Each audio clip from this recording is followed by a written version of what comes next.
Donc l'idée, je vous rappelle, était la suivante. On n'a pas refait le schéma, mais vous le connaissez par cœur. Le plan de l'atome, le plan de la cellule, le plan des organismes, le plan des tribus et le plan de la biosphère. Hein, l'univers, c'est des poupées russes, vous vous souvenez du premier séminaire, qui s'emboîtent les unes dans les autres. Donc la science, elle va être spécialisée. On voit des physiciens, des biologistes, des médecins et des psychologues, des sociologues et des écologistes. Ça va, ça? Quand on travaille d'une manière symbolique, on va travailler dans le vertical des choses. Donc plutôt que de développer des langages spécialisés pour chaque niveau d'organisation, comme le fait la science, les symboles vont nous parler en réalité de tous ces niveaux d'organisation, et un grand mythe,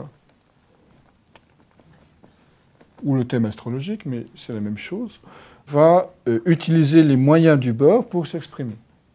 Il va utiliser des atomes pour s'exprimer, il va utiliser des cellules, des organismes, des tribus et l'ensemble du monde vivant.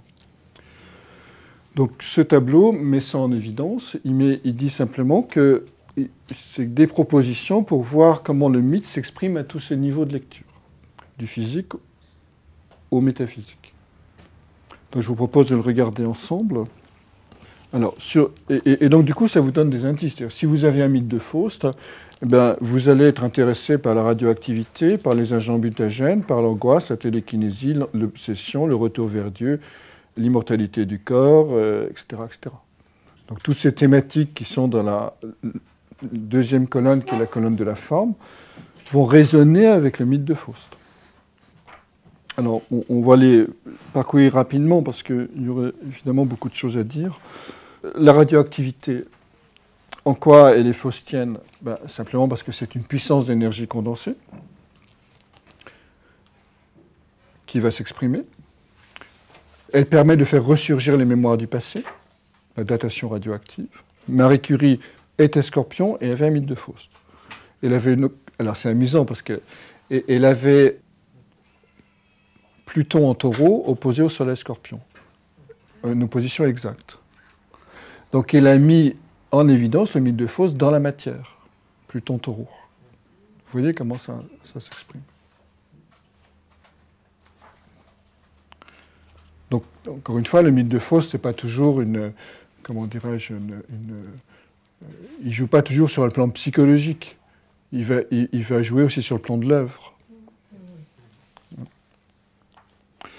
Donc la radioactivité est une espèce d'alchimie à l'envers. C'est aussi la transsubstantiation, puisqu'on transforme le plomb, non pas le plomb en or, mais l'or en plomb.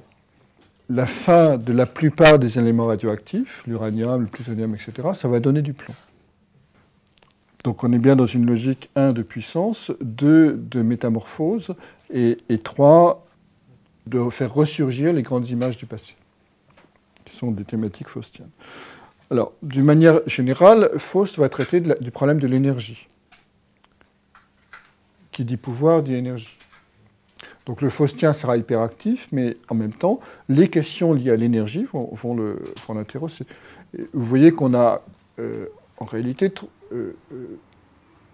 3 sources d'énergie possibles, qui est les énergies fossiles, alors tout ce qui est lié au pétrole est évidemment faustien. Le pétrole, c'est la psychanalyse, c'est-à-dire c'est faire ressurgir l'ombre qui est enfouie au fond, l'ombre du passé, et la remettre dans l'atmosphère, c'est-à-dire dans la lumière de la conscience. C'est intéressant de voir que les lieux où il y a du pétrole sur la planète, notamment le Moyen-Orient, c'est des lieux fondamentalistes. On est dans une même logique. Parce que le fondamentalisme, il dit quoi? Il dit le paradis, c'est ce qui s'est passé à l'origine. Et c'est ça qui va nourrir l'énergie, à tel point que les mecs, ils vont même se faire exploser. Si c'est faire exploser, c'est pas faustien. C'est la fin du mythe de Faust. Donc vous voyez comment un mythe prend forme dans l'histoire.